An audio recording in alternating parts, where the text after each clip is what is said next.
Hey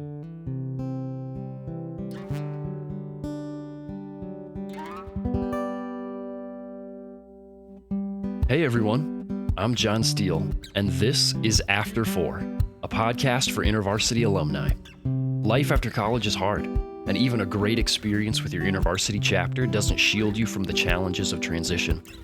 As we hear stories from real alumni learning how to make it in their post-InterVarsity reality, my hope is that this podcast will offer some encouragement, a few laughs, and even some hope for the future. This is After 4, and these are your stories. What's up? Welcome to After 4, the podcast for InterVarsity alumni. I'm John Steele, and here we are for another episode. So glad you made it today. Hey, before we get to our guest, if you haven't done it yet, would you take just a minute to subscribe to the podcast? And if you've already done that, thank you so much. I greatly appreciate it. But would you take another minute to leave us a rating and a review as well? That is such a huge help for us. Thanks so much for doing it. Okay, on to our episode for today. We said last week that we were going to have a little episode switcheroo. So for those of you who have been waiting for my conversation with Kate, your day has finally come. Today, we're talking to Madison University alumna Kate Harwood. Kate's a recent grad who's going to tell us about her post-graduation experience thus far and how God's used something called the Fellows Initiative to continue his work of transformation in her life before going to grad school this fall. I'll also say that I'm fairly confident that Kate shared with me the most unique favorite IV memory that we've had on the podcast so far, so enjoy that. All right, here's Kate, and this one's for you, alumni. Kate, welcome to the podcast. Thanks, John. Thank you so much for having me. This is just such a cool experience. Oh, yes, I love it. I'm really excited that we get to do this together. Kate, would you take just a moment to tell us who you are? What do you do? What do you like? How do you spend your time? Where are you? All of the good stuff. Just help us get to know Kate. Yes, it's like the five senses of who is Kate Harwood. Exactly. So, hi, y'all. My name is Kate Harwood. I am a 2022 graduate from Madison University.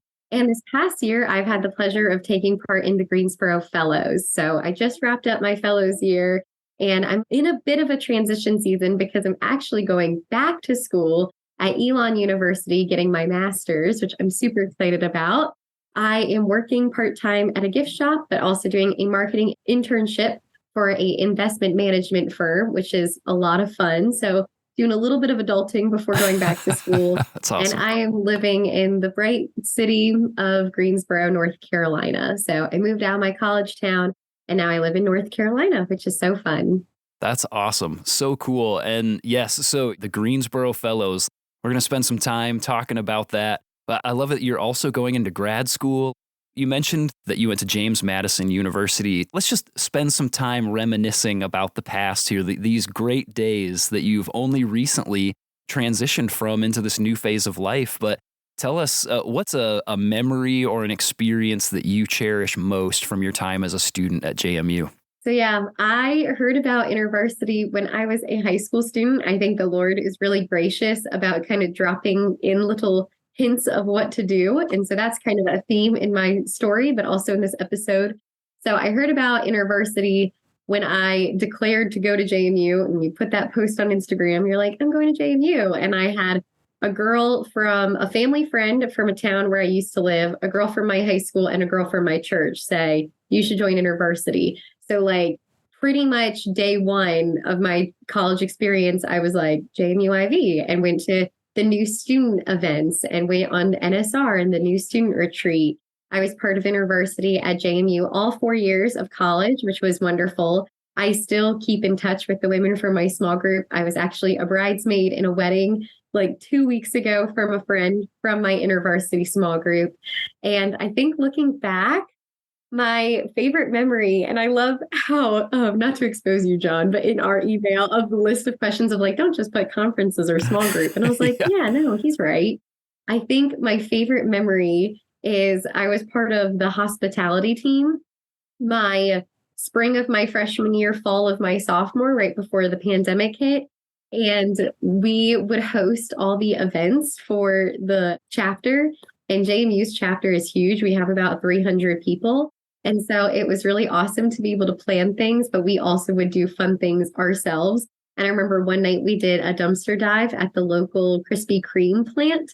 And so I was looking through my photos and I found a featured photo from all of us dressed in all black. And we that night we ran to that Krispy Kreme plant and we jumped into the dumpster and we came back with hundreds of donuts. I know this is a podcast. Maybe I'll have a picture in my Instagram, but it was truly I could not stop laughing that entire night. Thought it was the funniest thing ever. And it showed me how you can have Christian friends, but also still have just a really fun time. Yeah, that's probably my favorite memory. I didn't even live it, and that's my favorite memory. Wow, that sounds fantastic. To have the joy of being that close to it. You said it's a Krispy Kreme factory? Yeah, it was a Krispy Kreme plant. I think it closed during COVID, unfortunately, but yeah, it was a tradition. The H team would go dumpster diving. That would be fantastic. In my attempt to make friends, I offered the donuts on my floor, and the girls were like, "Where did you get those donuts?" And I was like, "A dumpster." And they were like, Some of them said no. Some of them said yes. Oh, I would have 100% said yes. That would be, that's awesome, Kate. Outside the box. I was like, I could do when we went through the Book of Ruth or a women's conference. But I was like, no, let's think of something funny. So dumpster diving at Krispy Kreme it is. Way to go. You win. That's awesome.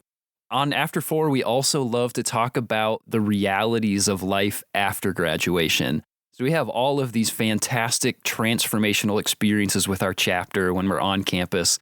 And then we hit this big shift at some point.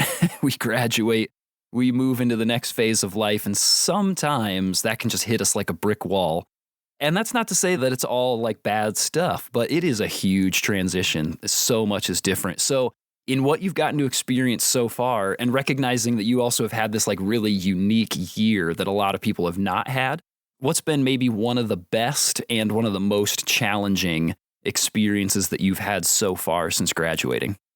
I think one of the best experiences I've had is it's that really cheesy Dr. Seuss quote that's don't cry because it's over, smile because it happened. It's okay, Lord, you have a distinct ending of this chapter, but I get to choose to be intentional with the friendships I have after.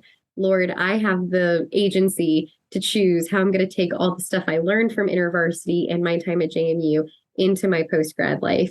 So I think the best thing has been keeping what I wanted to keep, but also letting go of what I wanted, the immature tendencies I would have in college or mentalities I would have could go away. And so with the Lord's shaping and molding, and the best part of it is having that freedom of what you do after graduation. And that comes with a lot of responsibility of being wise about what you pick and wise about what you pursue. And I'm very aware that I was entering into another season of, okay, I'm going to have organized Bible time and organized shaping and reflecting, which we will get more into in the episode. So that's definitely the best part. I think the worst part is lamenting of how much is going to change. Okay, things are not going to look the same as they were before. I think that change was just so abrupt and quicker than I expected. I thought it was going to be more gradual. And within the span of 2 weeks, it looked different for all of us. And some of my closest friends live in different states. Some of them are living at home with their parents. I am renting a room for my host home while I'm going to grad school. So I think lamenting and just, dare I say, coping with the just complete different changes that is going on in all of us was definitely the worst. Yeah, it's really interesting that it really wasn't until even after graduating from college that I realized that I've been sort of walking in step with people as time progressed on. And so we got to be a part of all of these things together, and I really missed out on so little. And then my post-graduation life starts, and I start to realize that oh, these places where I used to be, these people I used to spend time with, their life continues going. And so does mine. But there's stuff that you show up, you go back somewhere, you go back home or you go back to your college town, whatever it might be. And you realize that it's almost like you were frozen in your own time somewhere. And then time just kept going around you. And then you are, thawed out, awakened, whatever it might be. And you realize whoa, wait a second, things aren't the way that I left them when I was here the last time. And that can be super jarring to start coming to terms with, yeah, I'm going through this part of my life. My friends are having birthdays. They're having wins, they're having losses, they're experiencing all of these things that I'm not there for, and I used to be there. And that is 100% one of the hardest experiences that I've had as well, of just recognizing that, like, oh yeah, people's lives go on without me. It's not, and that's a tough thing to come to terms with. For those of you who can't see our Zoom call, I am nodding vigorously as John is saying these words, because I think I would show up to a wedding or we would catch up and I'd be like, oh, we have to like go back a couple months and be like, oh, this is what happened to me this month. And it's becoming kind of quickly a highlight reel. And that is just definitely hard, because it would be like, if I just had one off day, I would have a small group the next day and could tell them about it. Yes, absolutely. One of the best things is this mindfulness, this intentionality that you get to take with you into these next steps of life. And one of those places that you said you were mindfully, like you were aware of and you're preparing for, is like, I get to step into another sort of faith community rhythm. And that sounded like a huge blessing to you. So let's start talking about your experience at Greensboro. I want to know, because I'm guessing that most of our listeners right now are not yet familiar with this program. So tell us, what is the Greensboro Fellows? What is its purpose? Give us a little introduction to it. Sure. Yeah, I was a little surprised this past year of how little people know about this opportunity. So I'm really fired up to talk about it. So the Greensboro Fellows is part of the Fellows Initiative, which is a nationwide 9-month Christian leadership development program for recent college grads.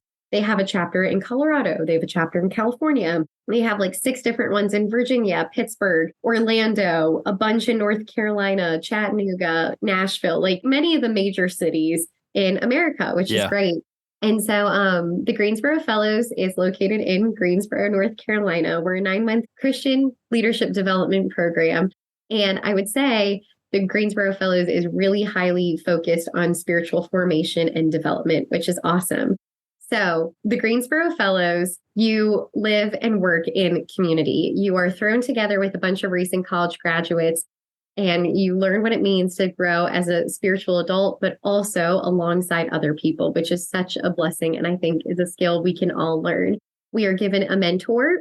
This is where you have the agency of how often you see your mentor and what your mentor does, whether you walk along together doing a Bible study or just living life together. Shout out to my mentor, Lori. I love her dearly. She and I just kind of did life together, and that was what I needed. And she showed up and just showed me Jesus in so many of the caring ways. We do 2 seminary level classes every semester. And so in the fall, we did Old Testament survey, and then we also did creation theology and New Heavens, New Earth. Wow. Fascinating stuff. And then in the spring semester, we did New Testament survey as well as church history. We did a 2-day leadership development class at the Center for Creative Leadership, which is the #2 leadership development program in the world. We did a mountain retreat where we learned silence and solitude. In November, we went on the Fellows Initiative National Conference. So no matter what Fellows chapter you do, you'll be at that conference. January, we did a life map retreat, which we got to reflect on our life story and the way the Lord played a part of it. That was insanely life-giving because it was really beautiful for me to reflect on what the Lord has been doing in my life. And then this could be a podcast episode in and of itself. But we went to Gahini, Rwanda for 2 weeks. Wow. And so it was 2 of our first times out of the country, period. And I think for many of the fellows, it was our first time in Africa. But we have a partnership with a sister church, part of the Anglican Church in Africa. And so Rwanda was just incredible, beautiful experience. And then, May, we had a little closing retreat, and then we graduated. Everyone works a job in their field 3 days a week. Weekends would be when we would do workshops or community development or leave for a retreat. In the spring semester, we would do weekly roundtables. So every Friday we would meet at JD's house. And I think environment is a huge part of how we learn. And so our seminary classes would be at the church office. So I could have a little passing conversation with Reverend Dan or Father Jared or talking to Alan Hawkins off on the side. But when we would do roundtables, we would talk at JD's house. He's married, he has 2 kids, and we would have snacks and coffee, and we would sit and we would talk about dating and marriage and relationships and sexuality and family life and transition from fellows. And what does it look like to embody transition well? The roundtables were really safe areas to grow and like, okay, what does a biblical marriage look like? How do I date well? How do I approach modern day issues of sexuality? And so it also gave me a really safe place to ask those really big questions. And then we all took part in worshiping and being part of the congregation at Church of the Redeemer. And that church, I love her so much that I'm staying there. It is just a really awesome church with really intelligent, but also really loving people. That we have a park and a farm on it. We have 11 nonprofits that come out of Church of the Redeemer. So being a young college graduate, seeing the importance of the local church was awesome as well. Yeah, that is the Greensboro Fellows. To sum it up. 5-star review. That's, Thank you. I mean, it sounds like such a rich time from beginning to end.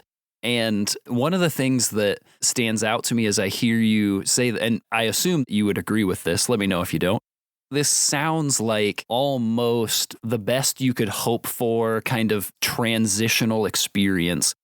You get that experience of stepping into the unknown with people that you don't know and all of these brand new experiences, but it is at the same time like this kind of safety net of go ahead and try brand new experience, fall on your face with us, and we will help you work through and prepare for this next phase of life. And, you know, one of the things that you talk about in particular is this like growing in love for the local congregation and love for your community.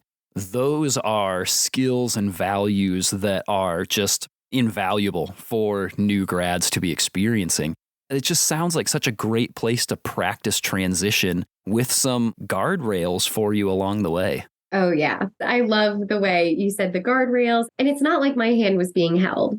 I want to emphasize that at all with anyone who's looking into a fellows program. It's not like they hold your hand. It's not like you are being babied. Like you choose how seriously you take the seminary classes. You choose how you pursue work and the mentor and the multi-generational community and the local church. Yeah, everyone in my group was really enthusiastic about all those things because that's why they chose to do the fellows, is because they saw the gift it was. And as it was, yeah, echoing off that, yeah, it was definitely training wheels, but I feel like I'm now riding a mountain bike because of my fellows program. I couldn't have been more grateful for the mentorship I received this past year and just learning what it means to be part of a church body. We talk a lot about being developed as world changers as students with InterVarsity. Lives transformed, campuses renewed, world changers developed. In what ways are you seeing God inviting you into his world-changing work as a result of the experiences that you've been sharing?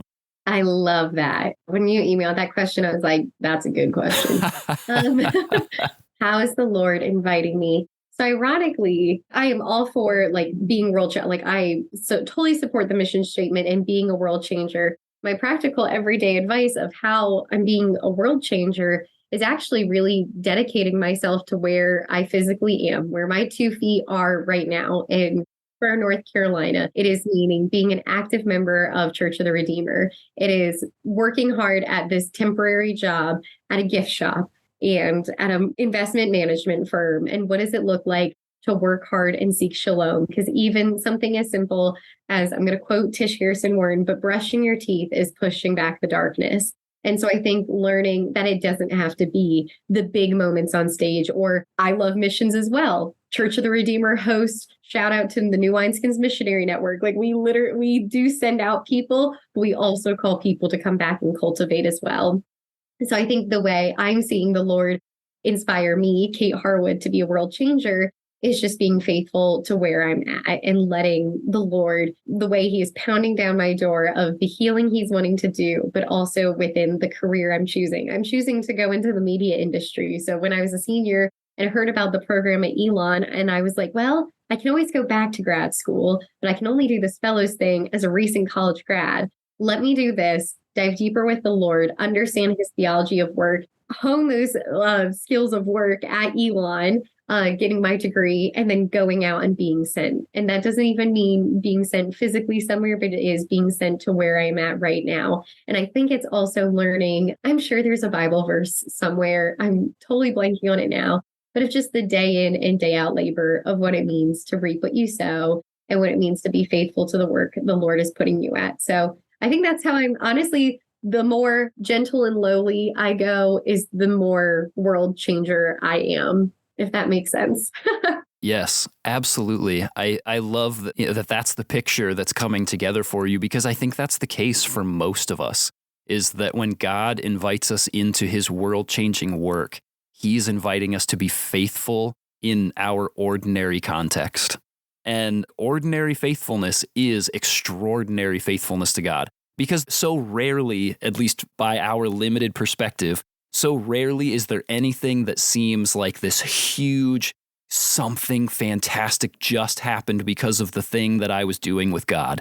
That most of the time we have a conversation and we like weave in and out of each other's lives, and we just don't really even know the impact that is happening. But to be faithful to that over and over and over and over, like that is to me actually way more extraordinary than going into these places where you're like, and we saw healings and we had these huge prayer sessions and thousands of people came and said yes to Jesus. Please, God, let those things happen. But for most of us, we are just kind of banging our heads against the wall day in and day out, having the same kinds of conversations, not knowing if they're having an impact, but saying, God, this is where you put me, and so I will be faithful here. And that is extraordinary faithfulness and being a part of God's world-changing work. Yep. Oh, I love that. Yeah. God's world-changing work is just the ordinary, the extraordinary in the ordinary. Yes. It is, taking part in your city. It is choosing to be a member at a church. It is seeking reconciliation. It is all those wonderful things. That's fantastic. Now, Kate, this feels like a silly question to ask because I already know the answer to it. But I mean, would you recommend that other alumni apply to be a part of a fellows program somewhere? I would 100% recommend it. I'm so biased. You should do the Greensboro Fellows. But if the Lord, like, it really was the Lord telling me you should go to Greensboro. I looked at like 9 different cities. Shout out to all the other directors I talked to and having those really great conversations with. But let the Spirit lead. For me, choosing Greensboro was because of I cared about the city and I cared about the church that they were part of. And it was great to be part of an Anglican congregation in a city that wasn't huge, but had enough to feel like a city. So yeah, I couldn't recommend this more. It will not feel like training wheels. Your hand will not be held. This is the experience that you choose to make of it and what the Lord wants to do in it. This program is not for people who, well, it is. Scratch that. The Fellows program is for any young Christian recent college graduate, because when I was a freshman, I thought it was only for people in ministry. So when my friend did tell me you should do a fellows program, I'm like, but I don't want to be a pastor. I don't want to be an InterVarsity staff member. No, love them to death. I was like, I'm not called to ministry. Fellows is for either, is if you are discerning your call for ministry, if you want to dive deeper into the workplace and how to show up. Because like Billy Graham said, the next big revival we're praying is in the workforce. Okay, so then, Kate, really my last thing that I want to know from you is, and this is a question that I ask all of our guests at the end, and this can be based on the conversation that we've had right now or just based on your broader experience. However you want to take this question, it is totally up to you. But if you could sit down with an InterVarsity alum who's in their first year of life after graduation, or who is graduation is just within reach, if you could sit down with them, what advice would you give them for that season of life? I love this question. The advice I would give a recent college graduate or someone who is like, their heart is pounding seeing the graduation on the calendar. So I would totally do all the practical advice. We read after college in our senior seminar, like, yes, find a mentor, be part of a local church, be ethical. Like, yes, brick and mortar advice. It's strong, it's faithful, it's true. Big supporter of it. However, the advice I would tell them is something we learned. So part of the Greensboro Fellows is you live in a host home, and which was a huge blessing for me of just seeing what it looks like to be faithful in the home. And what does it look like to be part of just what the Lord is doing in a host home and getting to have my community expand by that. Anywho, our training for our host home was to be curious and not judgmental. Do not judge the family on their traditions or the way they discipline their children, but be curious. And so if you're a recent college graduate and you're getting really sad be curious, not judgmental with yourself. If you are feeling stressed out or anxious about your upcoming new work, I would be curious and not judgmental with yourself. And I do apologize if this sounds kind of crass over audio, but an old discipler also told me, don't should yourself either. Don't be like, well, I should have friends. I should be plugged into my church by now. I should be doing this. That is, I should be dating this guy by now. No, like that just, Yes. That is just the enemy. That is lying. That is comparison. So don't should yourself on where you should be. Be curious, not judgmental with yourself, but also with others. And be curious. The Lord loves our questions. He can handle the beating against his chest.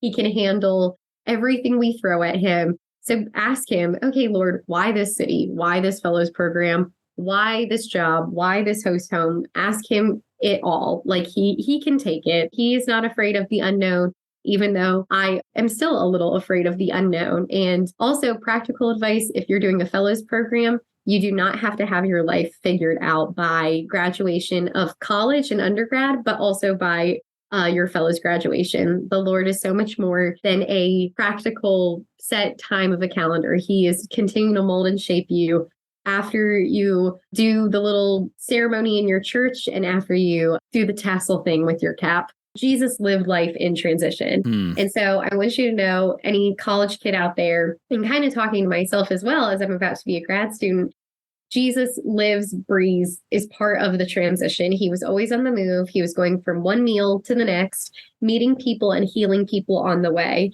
And so I crave steadiness. I crave, it is an idol for me. I just can't wait to have the white picket fence, married, and live in a house for 40 something years until I go home to heaven. But I'm also realizing the blessing of what it means to be in transition, experiencing radical hospitality in Kahini, Rwanda, in Greensboro, North Carolina. I'm literally still renting from my host home, which they're a blessing. And so, yeah, just embodying of what Jesus is in the transition, literally and spiritually as well with you. So, yeah, that's my advice. And this is why I always, at the end of an episode, ask a guest to give advice, because you all have some of the best experiences to translate to other young alumni that I would just never be able to come up with. I love that. Be curious and not judgmental. And that's a fantastic word of advice, Kate. Thanks. Kate, this has been an absolute joy to get to sit and talk to you. And again, thank you so much for your enthusiasm, your excitement to share about your Greensboro Fellow experience and to share about the Fellows Initiative more broadly, and to make this a warm invitation for people to consider as a next step, and not as a holding pattern either. Like, this is a next step of development and preparing for the ways that God is calling you to step into everyday life with him. And this is such a cool thing that I'm glad that our alumni can know about and look into. So thanks a lot for sharing that. Cool. You're welcome. Thank you so much for the opportunity to share. Go Greensboro, go Dukes. We've said it 100 times on the podcast, making the transition to life after graduation is a challenge. And so often things like finding community, engaging with the local church, and seeing your typical 9-to-5 rhythms as an opportunity to partner with God can be really tough to figure out. Kate found the Fellows Initiative and received some incredibly helpful discipleship around these and even more areas before taking next steps into grad school. But who's helping you make progress in these areas? Who's discipling you in this new post-graduation season? I mean, I hope you see this podcast as something that's helping with that, but where else are you experiencing it, especially face-to-face with people you trust? If you're having trouble answering that, I hope you'll start looking for someone who can play that role in your life. Maybe you should consider a local Fellows Initiative. You can find a link to get started with that in the show notes if that sounds like something you'd like to investigate. You can also find a few other episodes of the podcast there that are designed to help you continue to pursue Jesus in this new season of life. Give those a look. Kate, thanks so much for sharing about your post-graduation experience. I am so thankful to hear about the ways that God has continued to do his work of transformation through things like the Greensboro Fellows and the local church. And blessings as you start this new grad school program in the fall. So excited for you, Kate. And thanks to all of you for tuning in. Be sure to come back next week as we kick off the first of a few episodes around mental health. We'll be joined by Dr. Barry Reese, a professor in the psych department at Minnesota State University here in Mankato. His background is in anxiety research and education and therapy, and he's going to help clarify our understanding of anxiety, identify healthy approaches for managing it, and give us some thoughtful insights on where our faith in Jesus intersects with the challenges related to our mental health. I really think you'll be encouraged by Dr. Reese and by the guests that follow. I'm really excited for us to get to learn together from them. So, come on back next week, and I'll see you in the after, alumni. Hey, thanks so much for joining us today, alumni. If there was anything that you learned, really enjoyed, or that encouraged you from today's episode, would you send us a DM or tag us in a story? We'd love to hear about it. You can find us at After4Pod on Instagram and Facebook. And if you haven't already, take just a second to unlock your phone and subscribe to the podcast. If your platform lets you, leave us a rating and a review. And if you like what we're doing here, share us with your InterVarsity or other post-graduation friends. Thanks again for listening, and I will see you in the after, alumni.